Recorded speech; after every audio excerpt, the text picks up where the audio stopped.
I was born in Mango Creek, Independence, which is a village in Stank Creek district. But I grew up, ever since I know myself, I grew up in Dangriga town, and specifically Baka town. Mhm. Okay, and it was uh, during my upbringing, where it was a very, beautiful childhood that I had. I remember beautiful memories with friends, doing all sort of stuff, playing games, football, sports, and also music, which I gravitated to at a very early age. So I was exposed to music when I was a little kid, for all my life, so to speak, because I started with with my mom. She was an avid country and western singer. So every now and then, at nighttime, we would sit around the table to listen to country and western over Radio Belize. And me, my siblings, we would all be singing with my mom. That's Wow. something that I remembered. What really inspired me though was in 1980, when Penn Catano came out with his Turtle Shell Band. Mhm. Okay, and this was at number 5 Moho Street. I still remember.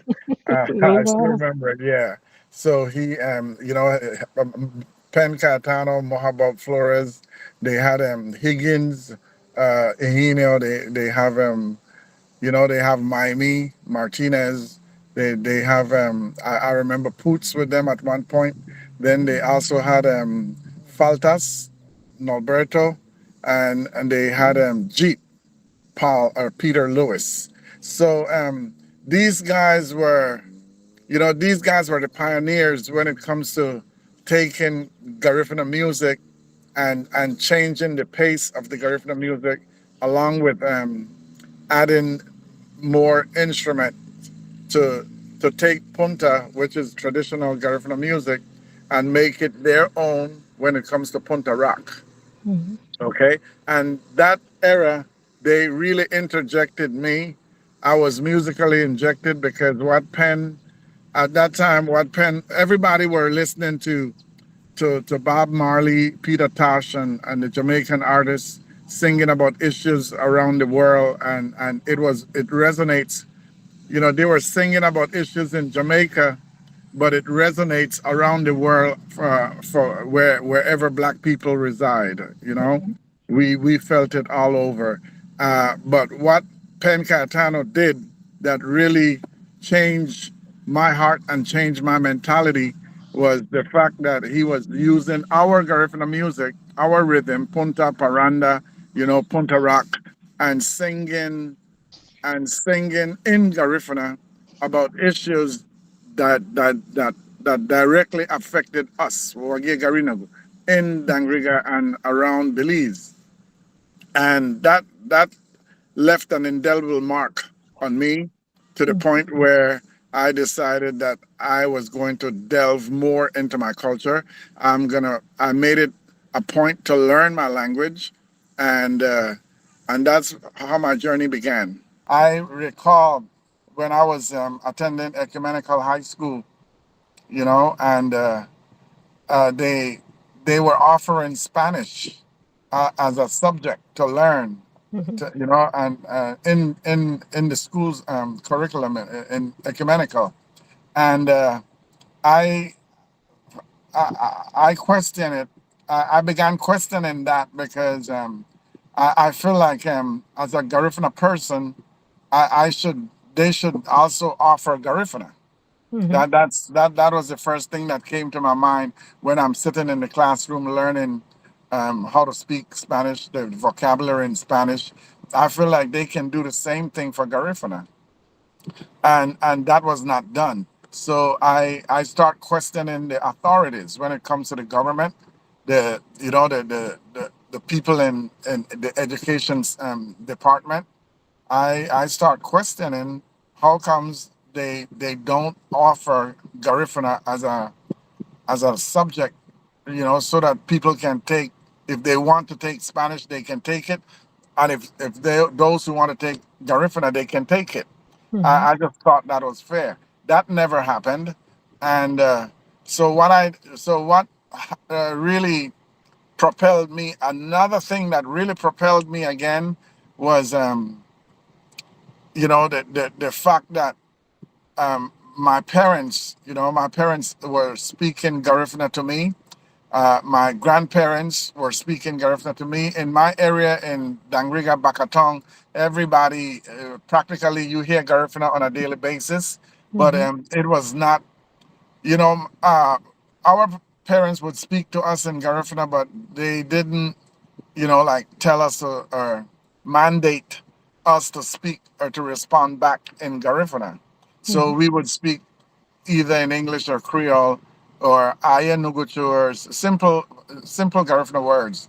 Mhm. But it's no detail or conversation, heavy conversation in Garifuna. Mhm. And so after graduating from ecumenical, that's exactly what I did. I joined the police force just so I can be in the police band. And Wow. while I Okay. was, yeah, and while I was in the police band, then the world of music opened up to me, Mhm. where at first I was playing only the guitar and the drums, and I was also singing, but all that was just mere talent. It was no formal uh, music theory learning and stuff like that. So I got exposed to that when I got into the police band, and that's when I start learning to play the piano. I start learning to play the recorder, the clarinet, the saxophones, okay, and the bass guitar. And then what happened also, what really took me over and above in the music making in Belize was I was privileged to go to Palote High School Mm. to take private lessons from Sister Therese of Assisi. Uh, she passed away a couple of years ago, but that was the nun who was teaching music in Palote at the time, and Mhm. she was the one who influenced me by taking me in and start teaching me how to read and write music. Mhm. So that was my foundation. I got into the teaching profession in New York. I worked with the Board of Ed for a couple of years, several years, and but at the same time, I was still searching. I was still trying to hone my skills with music. Okay, Mhm. and I'm specifically Garifuna music. I was strongly into advocating, talking about our culture, talking about exposing Garifuna as much as I can wherever I go in New York. And what really helped me also in New York was the fact that they had it being the culture capital of the world, there were so many people from different cultures coming from Africa, coming from all over the world, and they were musicians showcasing their culture and their music, and that also left an indelible mark on me, where I began to realize that, hey, I have something also. I Mhm. brought something from Belize to New York. That's I right. came I came with my Garifuna drums. I came with my maracas. I came with my turtle shell. And that's what I start doing. I start, going to concerts. I start meeting people. I start collaborating with different musicians, and that in itself was an education for me. Mhm. Okay, it made me sorry, it made me learn how to structure my performances. It made me learn how to deliver a performance in a sense, to tell stories. It helped me to tell stories. I learned a lot being a teaching artist, and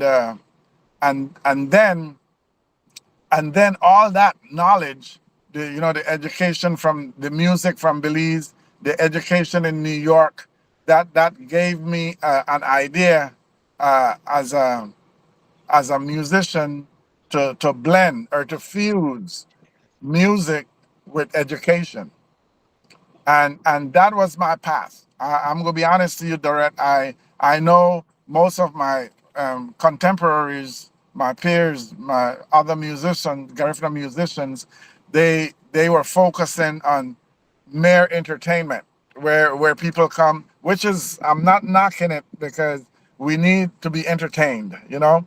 But I decided to fuse entertainment with education, and there was a term that I saw, and I adopted that term. I call it, it's edutainment. So I start using edutainment a lot because wherever I go, I make sure that when I'm performing, I'm educating at the same time. And also, I team up with a friend of mine. Her name is Eleanor Bullock, and I think you should. I can hook you up with Ellie so that Sure, you can have a sure. conversation with her. Yeah, Ellie. We came up. You know, we were very much instrumental in Ilagale. Ilagale was a Garifuna performing arts company that myself and Ellie were the facilitators. We work with at least 30 kids in New York area, Wow.